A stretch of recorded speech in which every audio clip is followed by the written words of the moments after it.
એવા હજારો પ્રસંગ છે કે જેણે જેણે સ્વામિનારાયણ ભગવાનનું ધ્યાન કર્યું છે, પ્રગટ માનીને ભજન કર્યું છે, અને સ્વામિનારાયણ ભગવાન અંતકાળે તેડવા આવ્યા છે.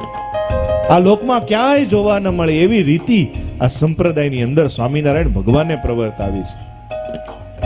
હમણાં જ 3 દિવસ પહેલા આપણા સંપ્રદાયને એક મહામુક્ત કહી શકાય એવા સુરતના મધુ બાપા ગોંડલિયા ધામમાં ગયા. આખા સંપ્રદાયના સાધુ એને ઓળખે. બહુ જાજો સમય નહીં લો, પણ ટૂંકમાં એમના વિશે કહું. આખી જિંદગી એને સ્વામિનારાયણ ભગવાનનું ભજન કર્યું, અને એવું ભજન કર્યું ભાઈ, આખું વચનામૃત કંઠસ્થ હો. એમના જેટલા દીકરાઓ છે સુરતમાં મોટી સ્કૂલો ચલાવે છે, HV વિદ્યાલય છે, 3 સ્કૂલો છે, 2-3 નર્સિંગ કોલેજો છે. આવડો મોટો વ્યવહાર હોવા છતાં 4 દીકરાઓના બંગલા બાજુમાં બનાવ્યા, પોતાની સોસાયટી.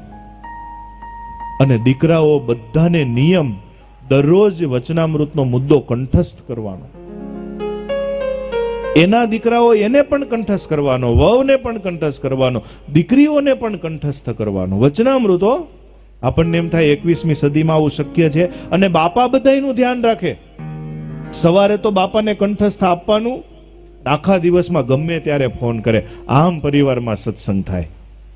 તમે એમ કહો અમારો છોકરો આવતો નથી, અમારું માનતો નથી, તો આનું કેમ માનતા હશે? કેમ માનતા હશે? ખાલી સાધુનો વાંક છે એવું નથી, થોડોક આપણે આત્મવિચાર કરવો છે. અને હજી હમણાં 3 દી પહેલા જ ધામમાં ગયા, બોલો પાછા. 200 વર્ષ જૂની વાત નથી કરતા આપણે. અને છોકરાઓ પાછા એજ્યુકેટેડ છે, મોટા મોટા સંકુલો ચલાવે છે, અબજો રૂપિયાનો બિઝનેસ છે એને પણ એવો ભક્ત પરિવાર, 4 બંગલાની વચ્ચે મંદિર બનાવ્યું. અને દરરોજ સાંજે સંધ્યાકાળ થાય એટલે બધાની મંદિરમાં આરતી કરવા માટે હાજર થઈ જવાનું. 12 ગામ ગયા હોય તો વાત ઠીક છે, બાકી હાજર હોય ફરજિયાત આવવાનું. એમને ધંધા વ્યવહારમાં એ સમય નહીં બગડતો હોય. આપણે બરોબર દુકાને ગરાગી હોય તો આરતી નથી થતી કેટલી વાર.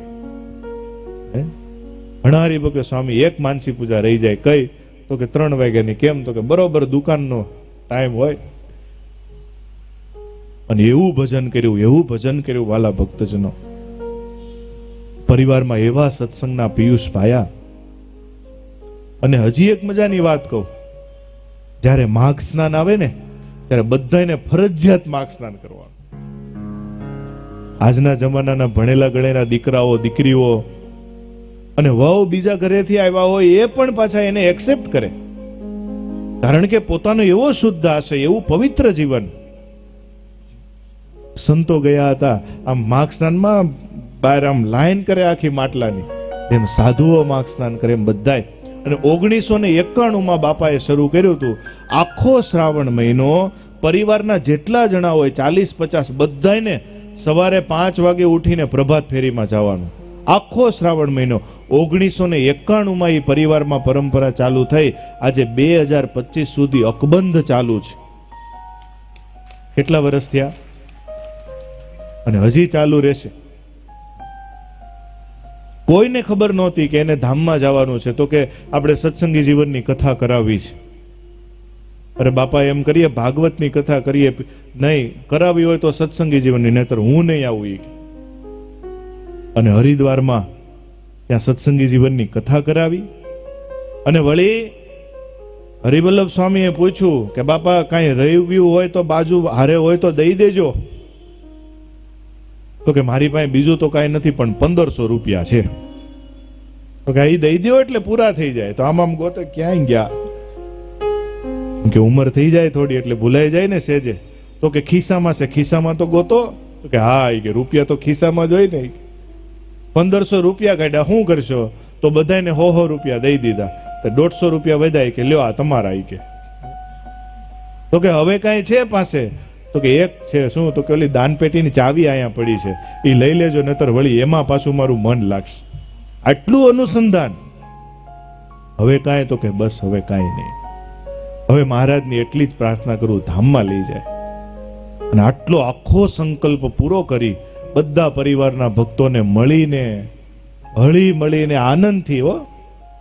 અને સંતોને કીધું કે તમારી ગાડીમાં મને મૂકી જાવ રેલવે સ્ટેશન. બીજાની ગાડીમાં નહીં. કેમ? તો કે મારે ધામમાં જવું હોય તો એમ થાય ને કે હવે હું સંતોની ગાડીમાં જાઉં એમ. બધા કે બાપા શું મજાક કરો છો, હજી તો એકદમ ખડે હાલી ચાલીને ગંગામાં નાયા બોલો 7 દિવસથી. કેવી તે હેલ્થ સારી હશે. સંતોની ગાડીમાં બેસીને રેલવે સ્ટેશન ગયા અને હરિદ્વારથી આવતા આવતા રસ્તામાં વચનામૃત વંચાતું હતું અને વચનામૃતનું શ્રવણ કરતા કરતા જેમ માખણમાંથી મોવાળો ખેંચે એમ મહારાજ એને અક્ષરધામમાં લઈ ગયા. પરિવાર બધાય સાથે સુરત લઈ આવ્યા, બીજા થોડા ઘણાને ભેગા કરવા માટે.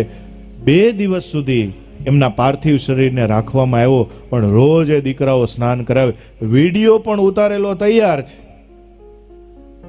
અત્યારે નથી, પણ અત્યારે હોય તો ઠીક છે. બાકી બધા સ્નાન કરાવે, આખો પરિવાર એકદમ આમ કુણા માખણ જેવા અંગો.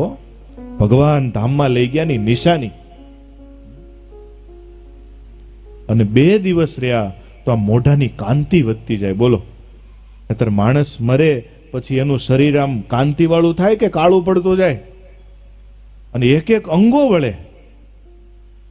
અને એમનો અગ્નિ સંસ્કાર કર્યો. આપણા પૂજ્ય પ્રભુચરણ સ્વામી અહીંયા જ બેઠા છે, એ પણ હાર પહેરાવા ગયેલા. બોલો, ગઈકાલે જ હજી એમની શ્રદ્ધાંજલિ સભા હતી. પૂજ્ય ધર્મવલ્લભ સ્વામી વગેરે સંતો પણ ગયેલા.